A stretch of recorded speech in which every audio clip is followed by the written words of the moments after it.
lowliness is the great opposite of a sense of entitlement. If you want my definition of humility, just use that one. It's the opposite of a sense of entitlement. So are we an entitled people? Well, first let's define entitlement, or having a sense of entitlement. It is defined as an unmerited, unrealistic expectation of favorable treatment at the hands of others. So essentially, having a sense of entitlement is the epitome of the me attitude, where everything in the world revolves around me and what I want. Ultimately, this person takes but rarely gives. This person often prioritizes themselves over others and thinks of themselves as superior to others. So, do you walk through life mainly feeling, you owe me? You owe me a certain look when I walk by you on the street? You owe me a certain behavior in the neighborhood? You owe me that newspaper before 6:30? You owe me, and I get mad when you don't pay. Is that your basic orientation? If it is, you're not humble. I am guilty, because how often do I walk around expecting things to be done, expecting my wife to have dinner ready, expecting my kids to be perfect, for people to recognize who I am, for what I've accomplished, for where I've been and where I'm going. That, my friends, is the dangerous 5-letter word that absolutely destroys your life from the inside out. Pride, pride. It's the opposite of humility. Do you remember Paul, what he said in Romans 1:15? He said, I am debtor to the Jews and to the Greeks, meaning everybody. I owe everybody. Nobody owes me. So Paul was this tireless evangelist that worked all over the world, and he believed he had a debt to pay, and he owed it to the whole world. And when Paul was saved, the first thing he said to the Lord was, what will you have me do? Paul was ready. Paul was ready to preach. He was ready to serve. He was ready to do the dirty work, the unpleasant work. I mean, he was ready to die. Why? Because he owed his life to the Lord, because he understood what Jesus did for him. Where does that come from?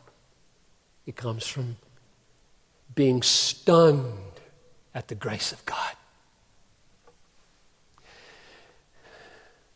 When he owed you nothing but hell, he went to hell for you. Until you're stunned by that, you will have a sense of entitlement.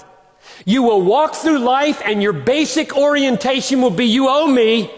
But as soon as it lands on you with stunning force that you were owed hell, and you got heaven at the cost of the life of the Son of God, so much for your sense of entitlement. It's over. Humility happens. It's a battle. We have to preach it to ourselves. We have to preach the gospel to ourselves every day. So God is very clear in the scriptures about how he views humility. I mean, Isaiah 57 speaks about where God dwells. He dwells first in the high and holy place. Second, he dwells with the humble and the contrite, the ones that are broken, the ones that realize their need for Jesus. Listen, guys, humility is a clear eyesight. It is the ability to see things as they really are. A successful follower of Christ is humble. He places the needs of others above his own. He doesn't get his identity from what he has accomplished. He gets it from God. What pride does is it distorts the way we see the world. The thicker our lens of self, pride, look at me, look what I've done, let me beat my chest and show the world, the less we're able to see things as God sees them. And guess what? That's how things really are. Pride shrinks this universe into a tiny world in which we are God. So think about that. I mean, the audacity of any human being to put themselves in the place of God is just flat out idolatry. So what is the solution to this pride? Well, first, we must understand and grasp what the great exchange is. What is the great exchange? Well, let me paint a little picture for you.